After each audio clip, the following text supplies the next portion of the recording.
We'll speak to an international expert just in a bit on the parade. But Russia has launched a barrage of more than 500 drones and 24 missiles at several regions in Ukraine. Dozens of residential buildings were damaged across different regions. Ukraine's President Vladimir Putin has accused Russia of routinely targeting urban neighborhoods and civilians. Moscow's escalation of its strikes on Ukraine comes as European leaders continue with efforts to bolster Kyiv's defense, adding momentum to the so far unsuccessful US-led peace efforts. The Russian armed forces are advancing across the entire front line. We see there, the US administration, not just appeals, but a sincere desire to find this solution. And it seems to me, there is a certain light at the end of the tunnel. Let's see how the situation develops. If not, then we will have to solve all the tasks set before us by force of arms. Well, let's bring in international affairs analyst Dr. Marek Laskiewicz for more on these stories. Dr. Marek, glad to have you join us on Arise Prime Time. What really is the message that she is passing across to the entire world with this show of force?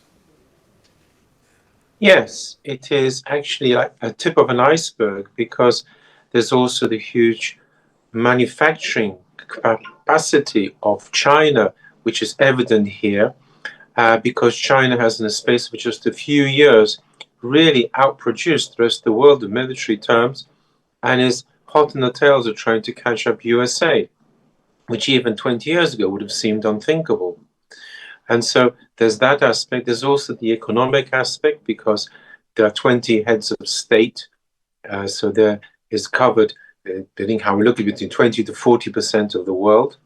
There's also the underlying threat of the dollar no longer being the world's reserve currency. And this show of strength is simply, as it were, the icing on the cake to show everybody China is, as President Xi put it, a power, a superpower in its own right. How bold, how symbolic, and how unapologetic will you term this defiant show of force and unity? Well, from their point of view, there is an air of defiance, I grant you, in the sense that recently Trump has, of course, been threatening them with tariffs and whatnot. But there's also an aspect whereby China has a quite clear agenda. Taiwan, of course, is one of them, but also this multipolar world. Also that China is a big nation and should be accepted into the ring of top nations of the world. And therefore, it's not just about defiance, it's a certain amount of pride and just how far China has come. In that sense, it is not necessarily even a sort of a defiant challenge, but actually a real challenge where China is hoping, together with Russia, to become the other world axis.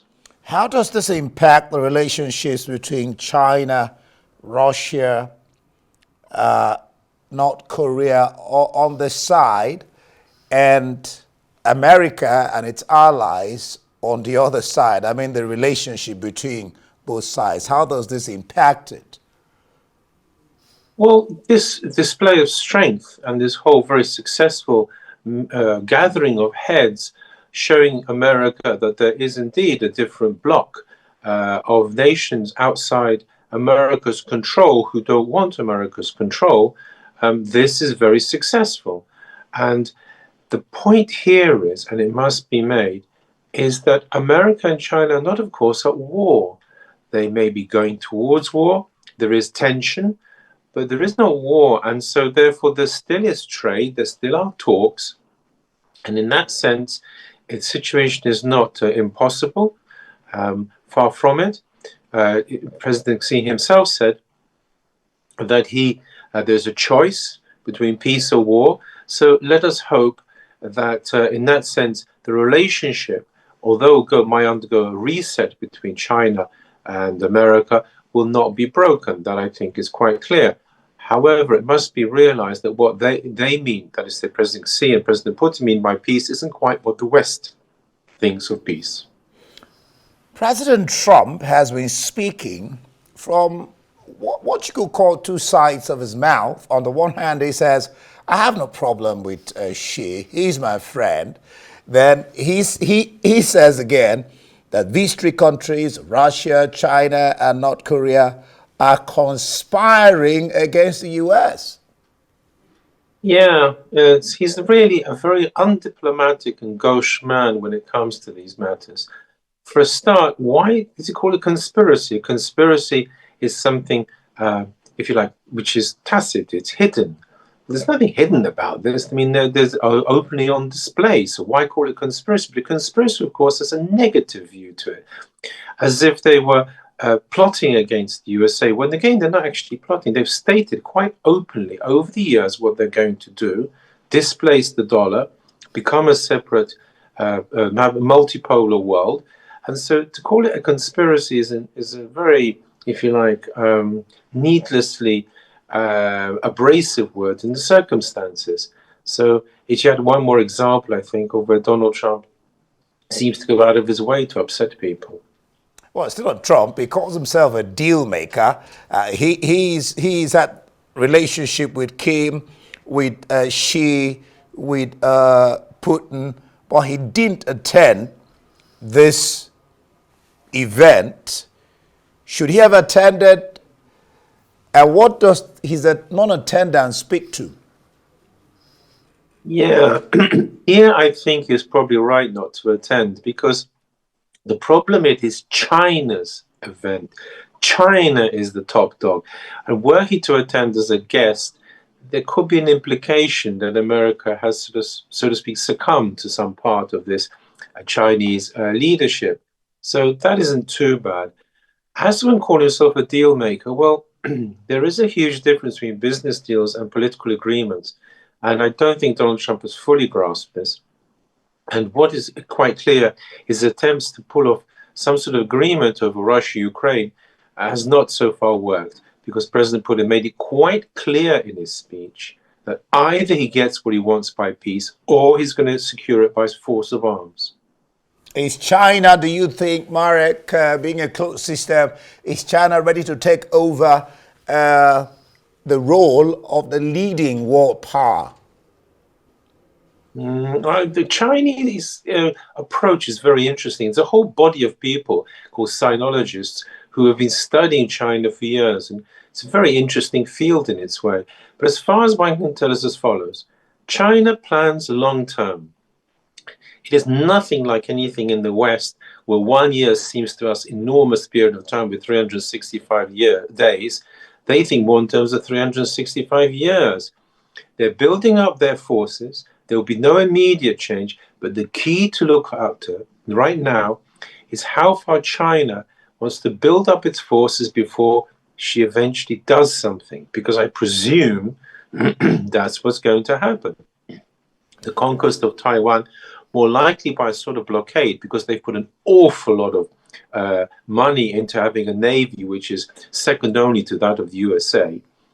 It therefore follows that I don't think that China's going to take over tomorrow, but I think it is in their plans, yes, to become the leading nation of that area, to fully assert Chinese control over all areas which it felt it ought to control, such as Taiwan and the South China Seas.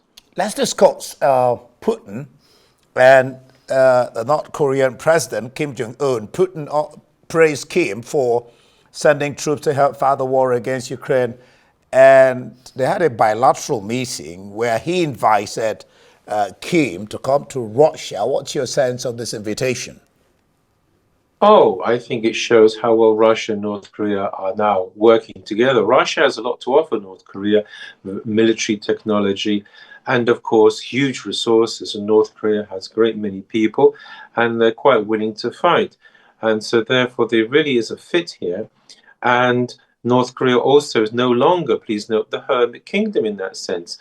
It was only, 10 years ago, even less, that North Korea was seen as totally a pariah outside of the nations. The West had organized a complete cut-off of North Korea from everyone. And now North Korea is accepted, admittedly not by the West, but is the West really fully in control anymore? So therefore, in this sense, the meetings were very important, and they're the harbinger, I think, of more cooperation. In particular, I expect North Korea probably to be helping Russia more in Ukraine.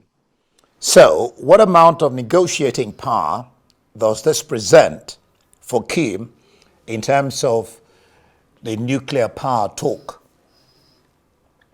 Yeah, he's only a medium-scale nuclear power. Please remember, Great Britain and France are in his league, whereas Russia, America, and China are in the Super League.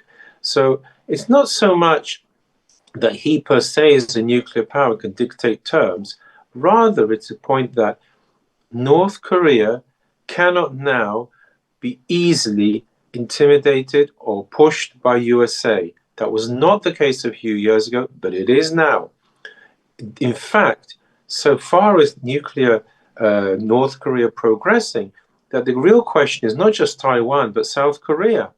After all, they are supposedly, might one day be one nation, and North Korea has thought of invading South Korea before and has even done it. And with Russia behind it, who knows? So the point is, it has greatly enhanced North Korea's possibilities, and as a result, is negotiating power. Before I let you go, how does this play into Kim Jong-un's acceptance into the world order? Yes, because you see, the world order is no longer what it was. Here, the EU statement was quite right. It's a direct challenge. There are now two blocks. And that means if you as North Korea are utterly unacceptable to the West and nations linked to it, then there's another world order, so to speak, run by China and Russia, to which you can be accepted. And that means North Korea is no longer a hermit kingdom, a pariah kingdom. It's part of the other bloc. And this actually, in the long run, does not bode well for the world, because the last time things split into blocks, you get wars, World War I being a classic example. Interesting analysis. We watch and see what plays out on both sides of the divide. Thank you so much, Dr. Marek Laskiewicz from London. There are international affairs analyst.